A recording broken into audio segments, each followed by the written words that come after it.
So Grant, thank you very much for making time to share your insights into the future of manufacturing. Oh, thanks for inviting me. But before we walk into the future, can you tell us a little bit about your own background? Where did you grow up? I come from Cape Town.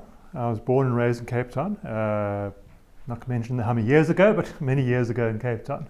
And tell us, what was your dream career when you grew up? Well, when I grew up, right until I was up to standard 9, I thought I want to become a chemical engineer. That's my dream.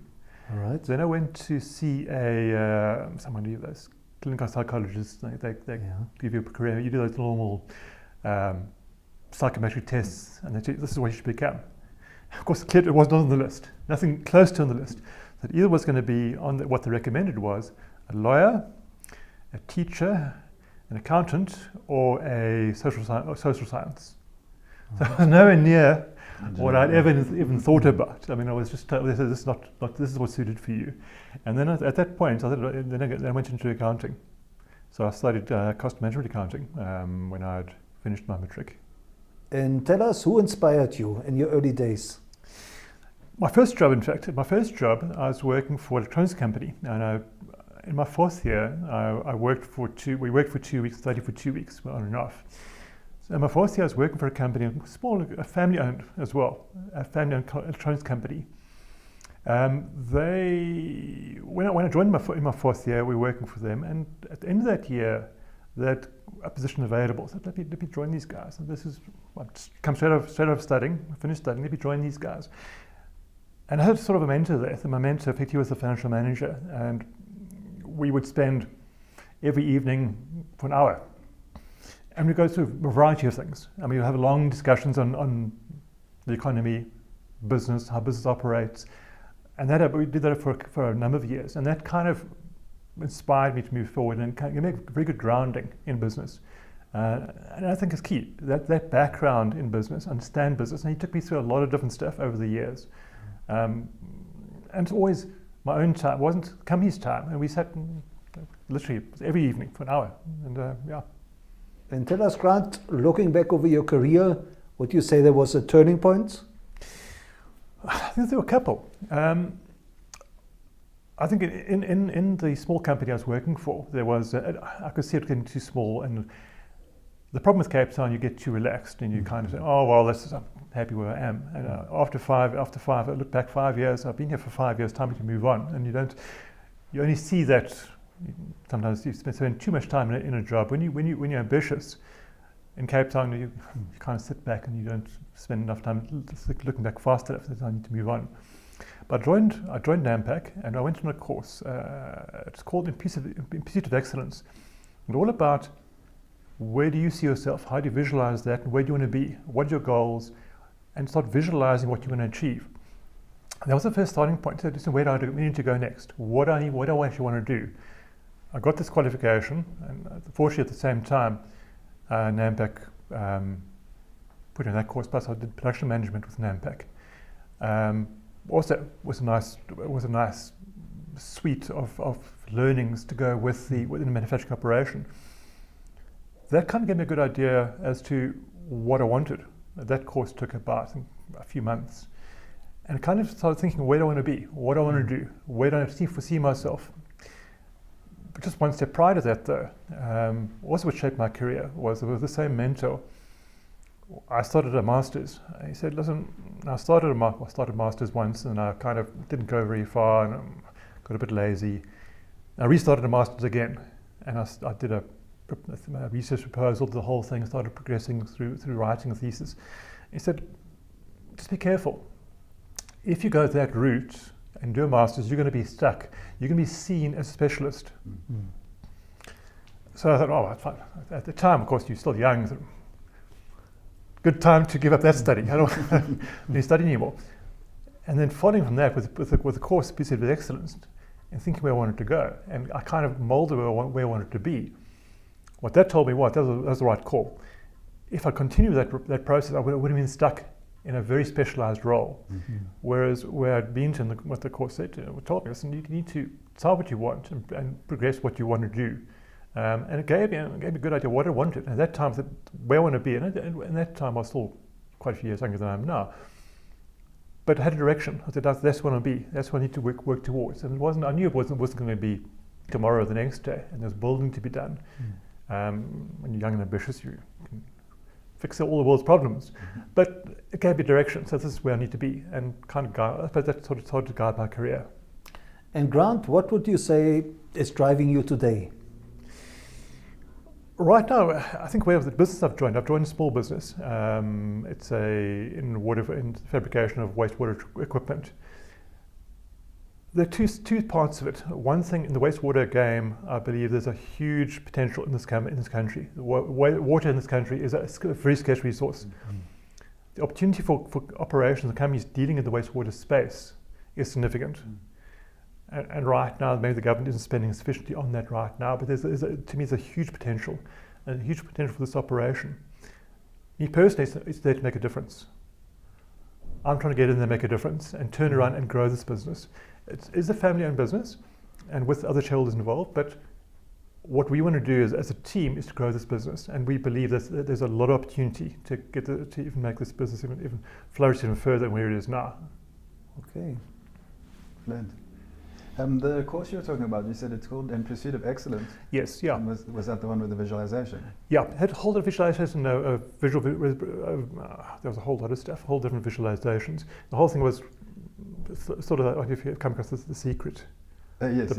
Some kind of thing. The visualization and reinforcement of those things, what you want to achieve, and keep on reinforcing is what you want to achieve, and it sort of starts to guide you and guide you what you're trying to achieve. That's brilliant. Do you know if it's still around?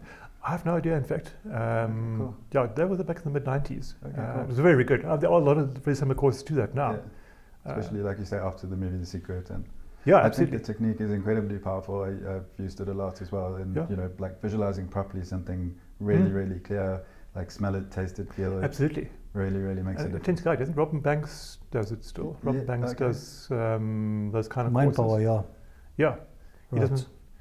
There's another chap with him who's Robin Banks linked to somebody else. Keogh, I think. Yes, Keogh. Yeah. John Keogh. Yeah, Yes. that's right. Robin Banks. He got his information from Robin Banks. I think went to speak to John Keogh, and that's how he set up his South African operation to do that whole thing. Okay. I think it's a great idea. I think it makes everything so much easier, because if you've got that picture in your head, then you don't have to constantly second guess yourself and think, which way should I go? Yeah. Because that picture, if it's strong, will tell you, it'll lead you in the right direction. Absolutely.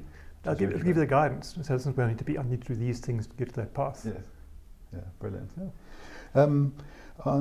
Back to manufacturing, how do you see manufacturing changing in South Africa in the future? I think my view is I think a lot of technology will change, and I think South Africa is still probably behind everybody else. I think there's a lot of manual labor, a lot of manual processes involved in manufacture still. I mean, the big corporates are improving, and the big manufacturers, they've got a lot of automation involved. But I think in operation, we effectively are very much, you've got welders and people fabricating material. Yes. That's not going to change. You're not now going to get robots in play. But there's a lot of technology we can put in place to monitor and manage the process. And I've always tell my team, I constantly tell them, if you can't manage it, you can't measure it, you can't manage it. Now, and that's even with you guys, with the ERP systems, get the data on the floor, get the data off the floor, understand what's happening on the floor, and how you're going to manage and improve those efficiencies. Yes. Because right now, we've got to be the lowest cost. We've got to try to be the lowest cost producer. I mean, we're up against China, everybody else, all these imports. Yeah. Fortunately, we're in that space. Our imports come from Germany and a few other places. I think China really does our kind of equipment. But you are up against also local manufacturers. You've got to literally be efficient and almost try to get to lower cost. And you've got to get data for that. And to manage the floor, you've got to get the data off the floor as to how the floor is performing. Without information, you're going to say, roughly, I think I should achieve this result. Yes. Without data, you're not going to manage that process, understand where you're missing out, and what you're not achieving, or you should be achieving. 100%, like you said, if you can't measure it, you can't manage it. Absolutely, yeah. Yeah, that's brilliant. Also, what you were saying about the automation is interesting, because we're probably a mixture between a first and third world country, but yes. In a first world country where labor gets very expensive, you're forced into automation. There's benefits to automation like quality and some efficiency, but because of the cost of the automation, it doesn't always make sense in Absolutely. in a country where where labour is more cost effective and you want more people employed. Yep. So I like Yep. what you're saying, because then rather get the information, like work with people, don't replace them with machines, Yep. but get all the information you need to manage them and the process correctly. Yep, absolutely. Makes Fix the a lot of process, make it more efficient. Yep. Get the most out of the people, and also upskill them as well. Yes, Let them understand what they've got to do differently to make it to improve the efficiency. 100%, brilliant. And then on your own journey, what have you learned that you think is the most important thing for building future manufacturing leaders? The first thing, one thing I've learned over the years, and it's come through. I've also been fortunate to be involved with coaching. So I've been years ago with Robor. We did a 5-day coaching course with the guys from GSB Cape Town. They came up in a group of us, about 8 of us, 10 of us. We got trained this was called Strategic Leadership Through Coaching, and there was a whole lot of items in the toolkit they gave us. And I've been fortunate last year, we had a coach before Robor went into liquidation. I was with Robor for 20 years, and unfortunately the business didn't survive. It went through a very tough period. We had a coach there as well who was brought in to coach the executive team. And I linked up with him last year again. I said, right, I need to do some work with my team to coaching. So I did some more coaching with him as well. One thing we picked up, and just my team, one thing I've learned is the whole thing about listening. There are effectively 4 levels of listening. And I try and encourage my team to listen. You get a point where the first level of listening is saying, I'm not going to listen to you, I'll just wait for you to finish, I'll talk. As a team, it's never going to work, because I've always got my own opinion. You get to a point to listen with empathy. Well, your final point is listen with empathy. Listen to what the person is saying, understand what they're saying, and interpret, and then decide what the next plan of action is. But always listen to your counterparts and the rest of your team. I just maintain as a leader, you're not the person who has all the information. You don't need to. Surround yourself with people who have that information, and guide them as you need to. I'm an engineer. I mean, the company that I'm running now is an engineering company.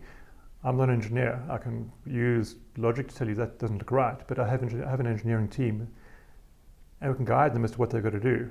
So guide the team and make sure and steer them in the right direction, rather than tell them, I would never tell them, sorry, that design's wrong. I would never know. But again, the team is strong, and you listen to what they're saying, you can then come up to the right conclusion, the right answer. Linked to that, that's a thing I was looking for many years ago. I was trying to looking for this other a slide about conversation.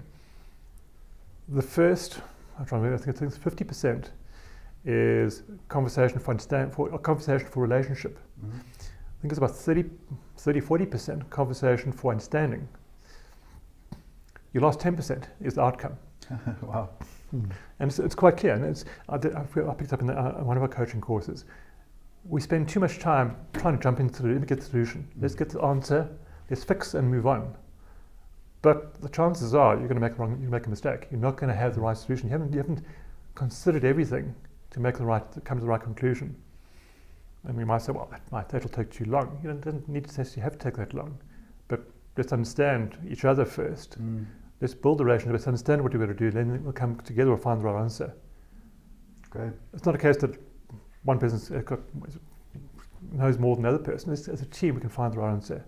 Absolutely. And with the right team, with the right expertise, the right skill sets, together, the whole can actually find the right answer. Brilliant. So part of what you're saying is the important things for future leaders is learning the skills of listening, proper Absolutely. listening. That's one of them. I think I'm going to is plan. The whole thing of planning and implementation. So plan. Spend your time, put more time planning what you want to do and how you want to go about it. Not just jump in. And often there's a temptation, I'm just jump in and get it done so I can get the thing fixed and move on. Step back a bit, plan, and how you can do it, and implement and push it through, and get it done. Round it off, finish what you need to do and move on, implement and move on. Don't let it keep on dragging, plan, I'll get to it. Yes. Plan, move on, implement, manage, measure it, and make sure it's still working. Yes.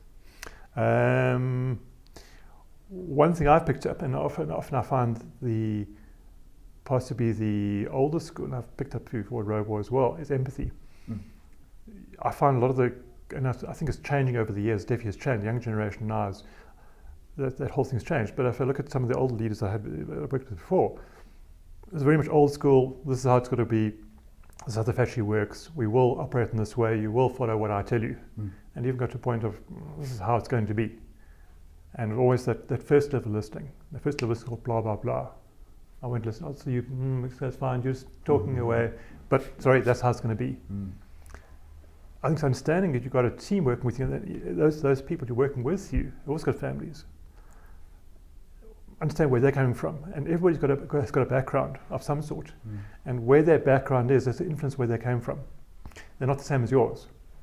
So the way I see you is through my filter, and you've got a different filter. I understand what your filter is. 100%, yeah.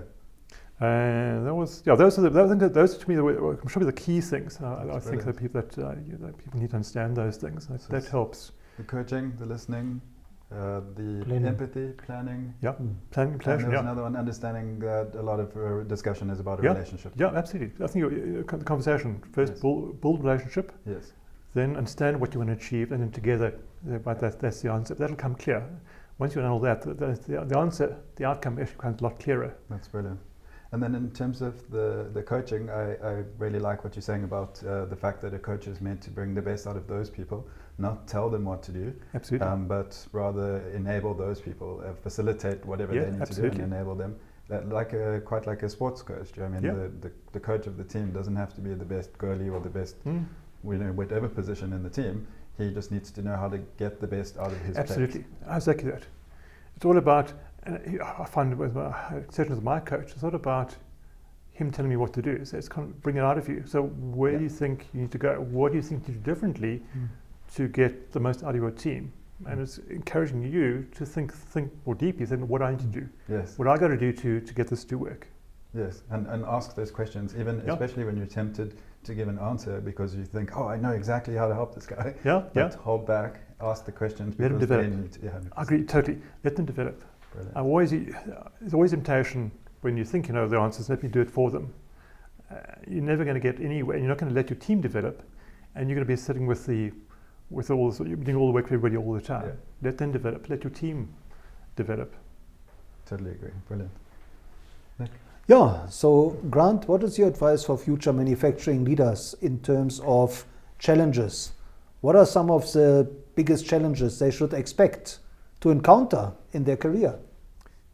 One thing to be careful of as you're growing through your career, not to be pigeonholed almost into an area where someone sees you in a role and doesn't give up. And it's always the thing about chicken and egg. Yes, you study in a certain direction, you start your career in a certain role, you always get pigeonholed, and you can't get out of that into a broader role. So generally, my background is accounting. Now, as you grow and you get more involved in the business, is how do you get out of that? Because now, the business I see as an FD. Now, I saw it as well at a point in Robor. Robor had five different companies in it.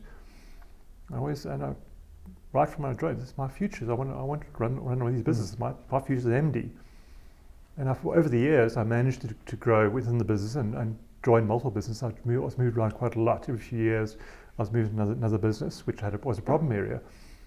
Myself an MD. But because the MD was an MD's role, and I was almost 2 IC to the MD, but more more focusing more on the finance side of it, you always still get pigeonholed in that point. And how do you get out of that pigeonhole? So listen, put up your hand and say, listen, I need to move out. I need to move into a more general role. The challenge is how do you get out of that? And I suppose where I am now, I left Robor and joined SAME as CEO initially. To become CEO, I was in a fortunate position. I had a fairly broad spectrum of expertise, a lot of experience, so I can move into that role. But the challenge of the person is how do you get out of that? You've got to be tenacious and keep on pushing to get out of that, and make sure yourself visible. How do you become visible in the business to everybody else? So, besides the person that person is reporting into, how do you become visible to the exec team? But if you want to get ahead, you need to be visible. You don't have to just make a noise all the time, but make sure you're visible and putting your hands and saying, I want to get ahead. I want to move ahead. I want to move into another role. I need to get broader based experience. And often it's too easy that a person is comfortable in that role. We see the person in that role, and for the next 5 years, we'll see them in that role. And how you develop that succession planning, that we make sure we develop those individuals who want to. And something that came up many years ago as well, there was a long discussion with a previous MD. What you must understand as well, there are certain people who are happy to be what they are. They're happy not to be, they're happy to be, in a specific case we were chatting about at the time, was someone in internal sales. And he was more than happy. He was close to retirement. I think we were looking at moving into something else. But he was more than happy at 63. He was more than happy to be internal sales. Just that's what he was happy with. And the business, of course, does need those individuals. They need somebody who's happy to be and content to be in that role. Sure. For the ambitious ones, how do you nurture those and grow them into those roles? And that's always the challenge. I mean, how do you identifying them and finding the space for them? Because often the business doesn't have a space for that person. They're ambitious, and sometimes they have to move on. But in a larger business, how do you nurture them and get them into those roles? That's always a challenge. And Grant, if you were to design a curriculum for future manufacturing leaders, what are some of the new skills you would want to factor in? A lot of the personal skills. I think we learn a lot. I always find we learn a lot of the softer skills to me are what we don't follow, we don't teach enough of. And a lot of things are these coaching things and all these things I've done, a lot of these softer skills, which I've been very fortunate. We don't teach enough of those. Here's the textbook. Here you go. This is how you study this. I'm in engineering. Here we go. Here's an engineering textbook. Study this, and here's the calculations, and this is the answer. Or for accounting, here's IFRS. These are the rules. Follow the rules, and you'll be fine. But the softer skills and management skills, the physical management, how to and interaction with people, and how to get the best out of people, we don't. And not a thing. I think we don't see. I don't know if we have it in curriculums right now, but we don't spend enough time on those things. And Grant, when you speak to aspiring leaders, what is it you tell them about social media? How should they navigate social media? I suppose I'm still coming from the older school of social media. One of the benefits of social media, like LinkedIn, I mean, LinkedIn to me is very useful. As a business person, LinkedIn is very useful because and I've already picked up a lot of contacts through LinkedIn on guys. Like, we've got this product, came over chat. And it's quick and easy to find another business which actually is similar to yours, or you can offer benefits. And a lot of companies are coming to me, so I can offer you these benefits, let's have a chat. A lot of software guys, we can offer you this, let's discuss and take it further. So from a business point of view, I find it, for me personally, I find it very useful. One thing, a discussion I also had with another MD many years ago, and I think we as leaders also take into account, the younger generation growing up is a lot more involved in social media. And he told me once, a few years back, he went to a seminar. 3/4 of the seminar, the younger generation were all sitting on their cell phones. Partly listening to what the guys were saying, but they're all on social media, and they're busy sending WhatsApps, etc. So I think it's becoming an integral part of the younger generation. I mean, everyone's on all the younger generation on WhatsApp. And even now, the communication style now, I mean, a lot of the guys that communicate, don't phone me, tell me what contact me via WhatsApp, and they'll just go a long discussion on WhatsApp. So I think we've got to be cognizant as leaders that the younger generation, as they're coming up, that's what they use, and we have to be conscious of that. Right. And Grant, how do you see the coronavirus changing the landscape of manufacturing in South Africa? I think manufacturing operations where you require physical labour, it doesn't change. It's really the way we operate and the way we interact with people inside those factories. I find the impact to me a lot more in the service industries, where you find that whole landscape change. It's forced people into an environment where now you have to work from home, and the technology has almost been imposed on everybody now. Everybody now just uses MS Teams or Zoom or whatever they use. So it forced everybody. The first lockdown forced everybody into that situation. They have now had to. That's the only way to operate, and that seems to now have become the norm. One of my concerns is that we spoke earlier about the social interaction, and that everyone needs that social interaction, and I've personally seen it as well.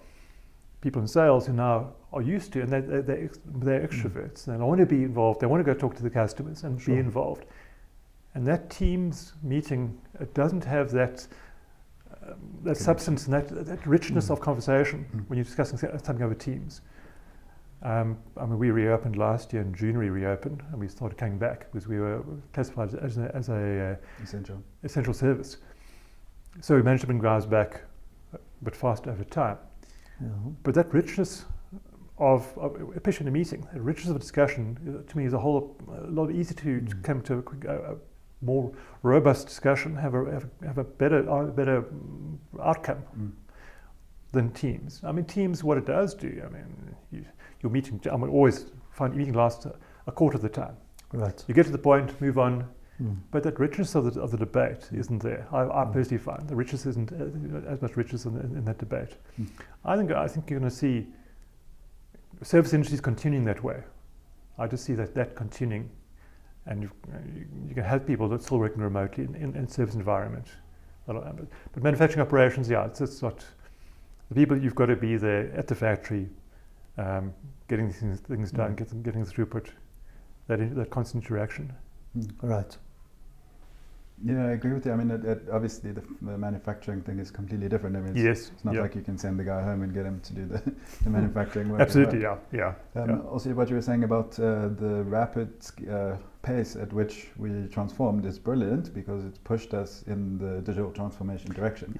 What would have taken years before has happened in a month, which is awesome, but it comes with challenges. I was reading that part of the issue, or one of the studies has shown part of the issue, is that short time period, because work from home has been a concept for a very long time. I mean, especially in the US, it's quite popular, and it's been happening for a very long time. But companies have geared up towards it, and also employees that were working at an office and then progressed to work from home. It's often not a all or nothing thing. So they'd be like, okay, work from home 1 day a week or 2 days a week, let's see how it's going. And you get into it and you see how to manage it. And also there's like almost an inductance process for work from home where you describe, what are you going to go through once you're at home? How are you going to compensate for the lack of social interaction? Whereas we haven't had that, now it's been, okay, chuck you in the deep end and hope everyone can manage. And I totally agree. Some of that social interaction is missing, and especially on the more sales and marketing kind of side, where you need that relationship that you were talking about. It's difficult to get that through Teams. Absolutely, yeah. I'm personally seen that as well. I mean, I've seen that guys actually they want to be, they want to interact. That's how they thrive. And it takes time to adjust. And you think those people will adjust? They will. I mean, my partner, she's works from home and she's in sales. Well, heads up the sales nationally. But again, it doesn't interact with, all interaction generally is with Teams. Yes. But I think it'll change. Over the next few months, that will change, that'll improve. And I think as we come out of these lockdowns, everyone's vaccinated, we will see that change coming through. I really hope so. Back to the mentoring. As a mentor of future manufacturing leaders or people that you've mentored, can you share a success story of one of them? There'll be a couple, I think. The one I've mentored, I mentored her, it was actually, there were two people in fact, both of them were CEOs. The one was a very bright guy, very, very bright. I worked with him for about a year or so. Literally within a few months. I was the commercial director at the time for 2 divisions. I could see he was very bright, very switched on. I literally gave him, here's one of the divisions, you run that, just give me the results, but run with it. He's eventually gone and moved on to he's a very bright chap, did his MBA, runs his own businesses now as well. Very successful. The other one, she was also CEO. She also reported for me for about a year when I was I had 2 divisions. I was commercial director for 2 divisions. One was a new acquisition we'd just taken on. The other one was, I still had the other one while we did the acquisition of the other business. So I said, well, you take it over. And I guided her. And I've seen now, she's now changed jobs to an FD of, I'm not sure the company's name, I don't recognize them. But she's grown through her. When she left, she only with me for a year and a half.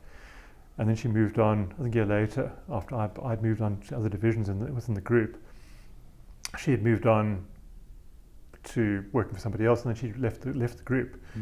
But yeah, her career has grown significantly over the years. I think hopefully that's. I think I've always maintained there's learning from both parties. Hopefully, I believe and try and impart whatever knowledge I can impart, but for me, also there's learning for myself as well. I mean, to me, you can never stop learning.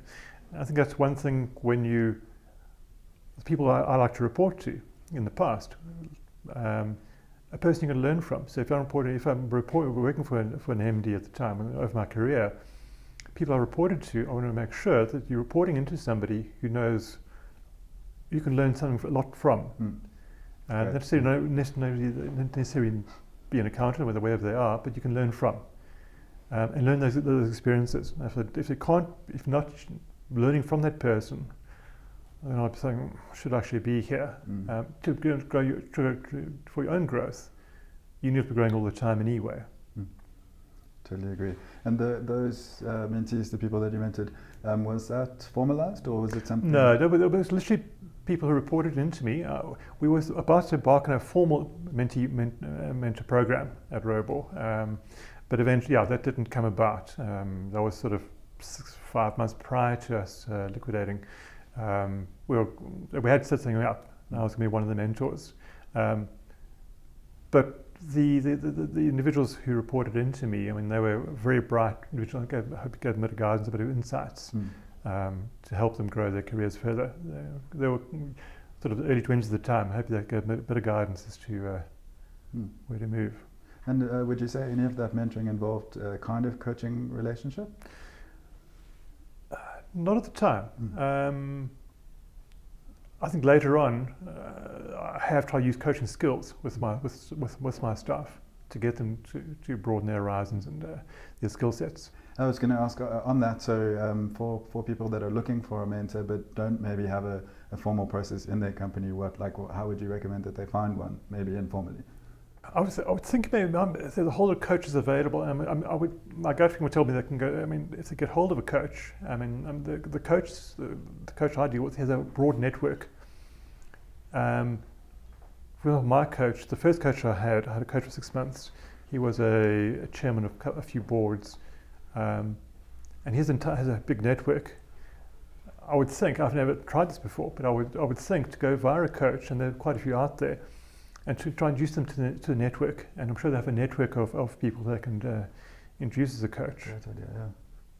But in coaching, the guys who do coach, they have such a broad network, they've got so much skill. Unfortunately, the coaches aren't always that do come at a cost. Yeah. But even someone who's grown their career, also I would recommend going the coaching route, give them a bit of guidance. Unfortunately, it's not always that cheap to do that, but it's, again, all the person needs a few lessons with a coach and give them a bit of guidance. I mean, I did an Enneagram with my coach last year. It also gives a bit of skills to what are you, what kind of person are you. And what numbers are you? What am I? I've forgotten the numbers, but I'm an ambitious taskmaster. Okay, cool. Okay, great. I think it's an 8 and a 3 if I recall. I can't remember the numbers exactly. Okay, I remember. But yeah, I think it's also understand where you are, where I am right now, what are my skill sets, and where am I weak. If I know where I want to be, I know where I am now, I know weaknesses to get to that point. That specific role requires these skill sets, these strengths. And so it's again about personality and my own. It's not about what I study, it's about what I grow, what my personality traits I need to grow and I need to develop to get to those levels. So I totally agree. And one thing that's been interesting for me is how do you decide when to, when one of those non-strengths, because weakness doesn't sound right to me, I think I was a 2 and a 6, I can't remember, it's visionary and something else. So I know the Enneagram. But how do you decide when should you try and improve on an area that you're not strong on, and when should you rather surround yourself with people who are strong at those? Like, what would you say? If you, I suppose it comes to your personality as well. Are you able to develop those strengths? I'm not an extrovert. I need to go and see customers. I accept that you don't need customers, but I'm sure I'm not going to be able to quickly negotiate a deal, and it might take a bit longer. I'm not a salesperson, so in that case, I know where my weaknesses are. I know I wouldn't. I'm not going to strike a relationship with a customer and just start from scratch. develop a relationship, and suddenly sell the ice to the Eskimo. It's not a personality trait. I think that defining what traits you need and what you believe you are strong in, you should know, and your Enneagram will guide you as well. We are weak. And you'll soon see, can I actually grow those skills or not? Or need to rely on somebody else? I mean, clearly for me, I'm just not a salesperson. I'd go and help with the salesperson and set up a relationship with the customer after that, probably, or try to develop a relationship at a higher level. But yeah, I wouldn't be able to become a salesman. Okay, so that makes sense. Yeah, so understand which areas you can grow and which where it makes sense, but also understand the ones where they don't fit your personality, like sales in your case, and rather surround yourself with people that are strong. Absolutely. That makes complete sense. And then I wanted to ask about role models. What do you think of role models? And following on from that, are there any that you would suggest future manufacturing leaders should have a look at? So some of the guys, I thought of this well, in terms of leadership to me, and I've read quite a few, I'm sure you know Robin Sharma. He's written a lot of books on leadership. It's more often some of them are more novel, but he has nice insight into leadership. I like to follow his thoughts on leadership.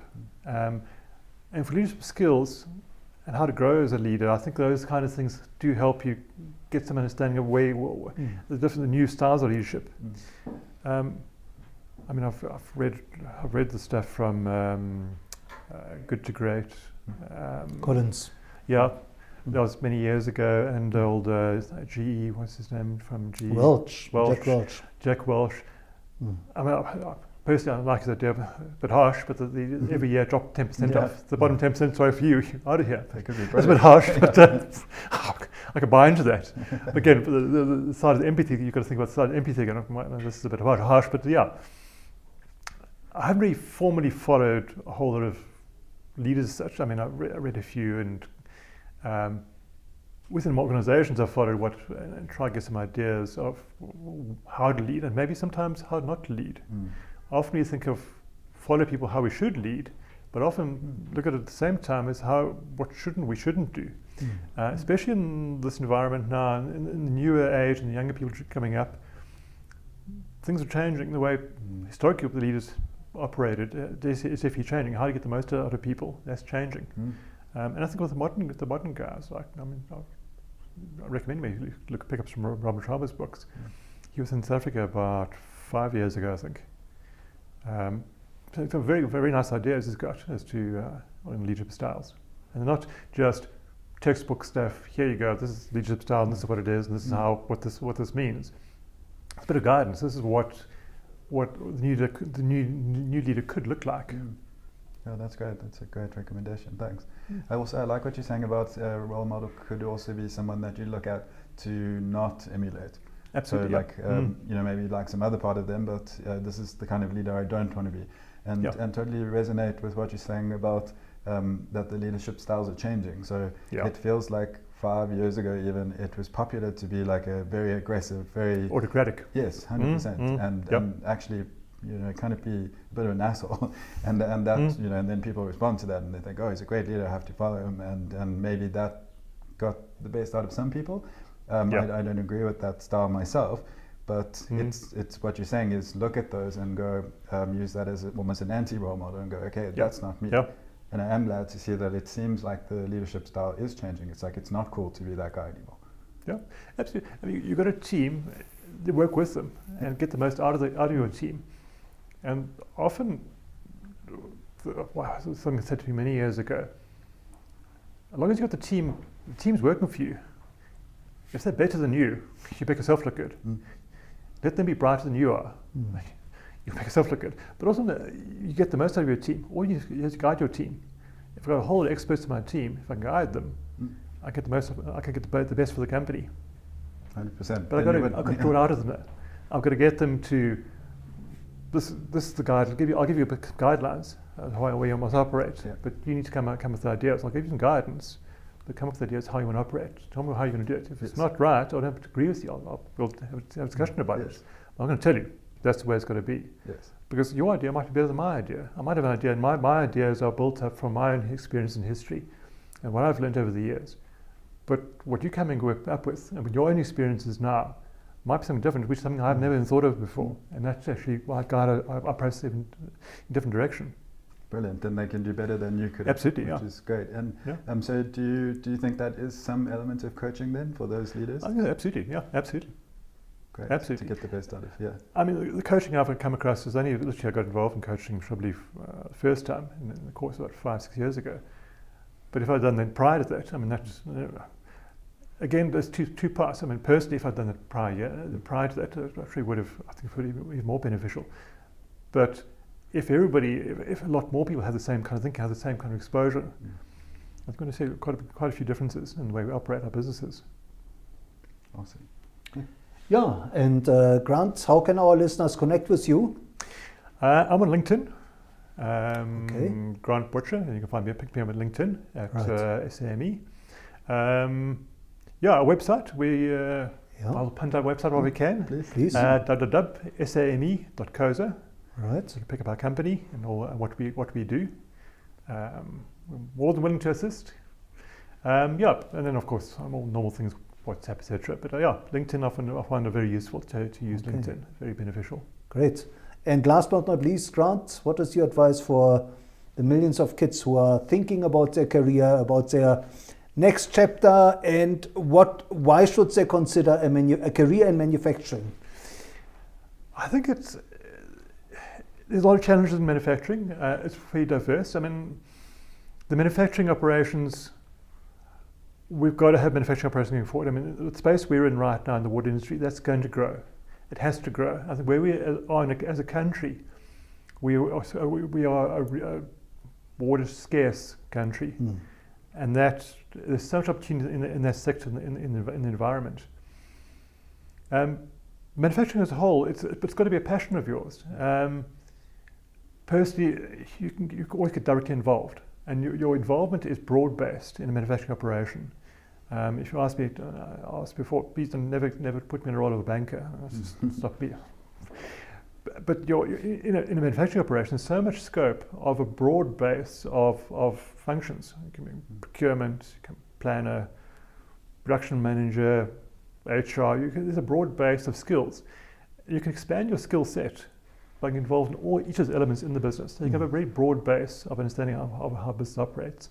And if you want to go up those levels, you get that exposure and go through the ranks to try to run a business. Well, Grant, thank you so much for sharing your insights and your wisdom. It's a pleasure. Thank you for having me. Yeah, thank you. And reminding us that there is scope and a bright future. Absolutely. In manufacturing. There is. Thank you. Good. Thank you. Thanks very much. Thanks a lot.